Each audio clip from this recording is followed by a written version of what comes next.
حج اسلام کے بنیادی 5 ارکان میں سے ہے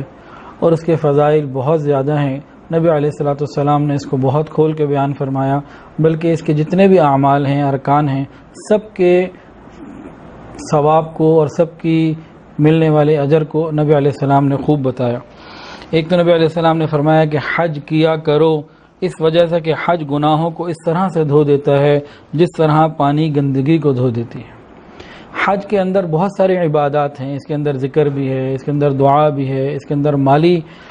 مشقت بھی ہے، اس کے اندر بدنی مشقت بھی ہے، اس کے اندر طواف بھی ہے، اس کے اندر لوگوں کے ساتھ احسان اور سلوک بھی ہے، لوگوں کی تکلیفوں پہ برداشت کرنا اور صبر کرنا بھی ہے، سفر کی تکلیفیں بھی ہیں، بہت ساری چیزیں اس کے اندر شامل ہیں۔ ان تمام چیزوں کی وجہ سے اللہ رب العزت اس بندے کے گناہوں کو معاف فرما دیتے ہیں۔ حضرت عبداللہ ابن عمر رضی اللہ عنہ کی روایت ہے کہ ایک مرتبہ نبی علیہ السلام مینا کی مسجد میں تشریف فرما تھے کہ قبیلہ ثقیف اور انصار کے 2 لوگ آپ کے پاس آئے، وہ کچھ سوال پوچھنا چاہتے تھے۔ وہ اپنا سوال پوچھنا چاہتے تھے، نبی علیہ السلام کو اللہ نے پہلے ہی بتا دیا، اور نبی علیہ السلام نے پوچھا ان سے کہ جو تم پوچھنا چاہتے ہو کیا میں تمہیں بتا دوں؟ پھر نبی علیہ السلام نے فرمایا کہ تم ان باتوں کے لیے آئے ہو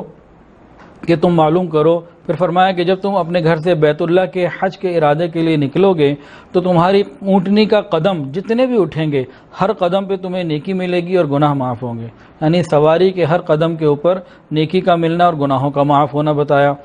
پھر بتایا کہ طواف کے بعد جب تم 2 رکعت نفل پڑھو گے واجب الطواف تو حضرت اسماعیل علیہ السلام کے خاندان میں سے کسی غلام کو آزاد کرنے کا ثواب پاؤ گے۔ پھر فرمایا کہ صفا مروہ کی سعی کا ثواب 70 غلاموں کی آزادی کے ثواب کا پاؤ گے، جیسے تم 70 غلام خرید کر آزاد کر دو یہ سعی کا ثواب تمہیں ملے گا۔ اور تمہارے وقوف عرفہ، فرمایا کہ اس کی تو کچھ اور ہی شان ہے کہ اللہ رب العزت وقوف عرفہ کے وقت آسمان دنیا پہ نزول فرماتے ہیں، رحمتوں کے ساتھ متوجہ ہوتے ہیں اور فرشتوں کے اوپر فخر فرماتے ہیں اپنے بندوں کے اوپر۔ تو ایک تو اللہ رب العزت کا فخر ہے، پھر اللہ رب العزت فرماتے ہیں، کہتے ہیں کہ دور دراز کی مسافت طے کر کے پراگندہ حال میرے بندے میرے پاس آئے ہیں، مجھ سے جنت کی امید کرتے ہیں، اے میرے بندو پس تمہارے گناہ ریت کے ذرات کے برابر ہوں یا بارش کے قطروں کے برابر ہوں یا سمندر کے جھاگ کے برابر ہوں، یعنی اتنے ہوں کہ شمار بھی ممکن نہیں، سارے کے سارے میں تمہیں معاف کر دوں گا۔ چلو تم کوچ کرو میرے بندے، تم عرفات سے بخشائے گئے ہو۔ اور صرف اللہ تعالیٰ اس کی مغفرت نہیں فرماتے بلکہ حاجی جس کی مغفرت کے لیے دعا کرے اس کی بھی مغفرت اور شفاعت قبول فرماتے ہیں، اس کے لیے بھی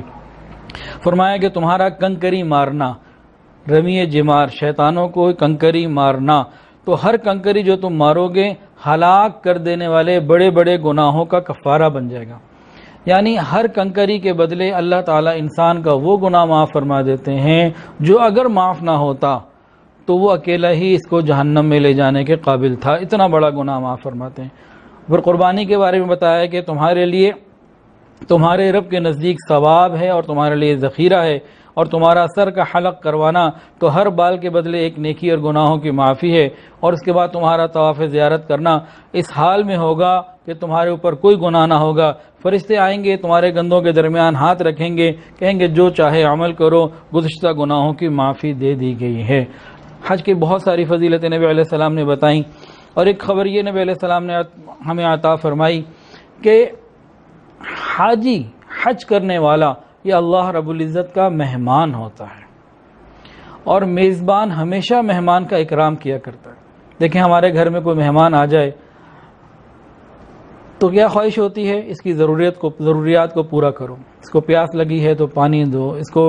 آرام کے لیے بستر چاہیے تو بستر دو، کھانا چاہیے تو کھانا دو، اس کی ضروریات کو خواہشات کو پورا کر دو تاکہ یہ آرام اور اطمینان سے وقت گزار سکے۔ تو ہم لوگ اپنے مہمانوں کے ساتھ اچھا سلوک کرنے کی کوشش کرتے ہیں۔ گمان تو کریں اللہ رب العزت کتنے پیارے ہیں، جب انسان اللہ کا مہمان بن جائے، اور نبی علیہ السلام نے خبر دے دی کہ مہمان کا اکرام کیا جاتا ہے، اللہ تعالیٰ بھی اکرام کرتے ہیں۔ پھر اللہ تعالیٰ کیسے اکرام فرماتے ہیں؟ اس کے حج کو قبول بھی فرماتے ہیں، اس کو دنیا میں عافیت بھی عطا فرماتے ہیں، اس کے خرچ کا بدلہ بھی اللہ تعالیٰ اس کو عطا فرماتے ہیں، اور اس کو قیامت اور آخرت کی بھی عزتیں عطا فرما دیتے ہیں۔ اللہ رب العزت کا اکرام پھر اس طریقے سے ہوتا ہے،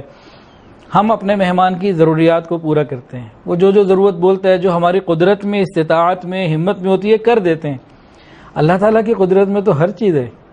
تو جو حج کرنے والا مہمان ہے خوب اللہ کے سامنے اپنی ساری ضروریات رکھے، اپنی آنے والی نسلوں کی ضروریات رکھ دے، اللہ رب العزت اکرام فرمائیں گے، اس کی ضروریات کو پورا کر دیں گے. اللہ تعالیٰ بہت مہربانی کا معاملہ فرمائیں گے.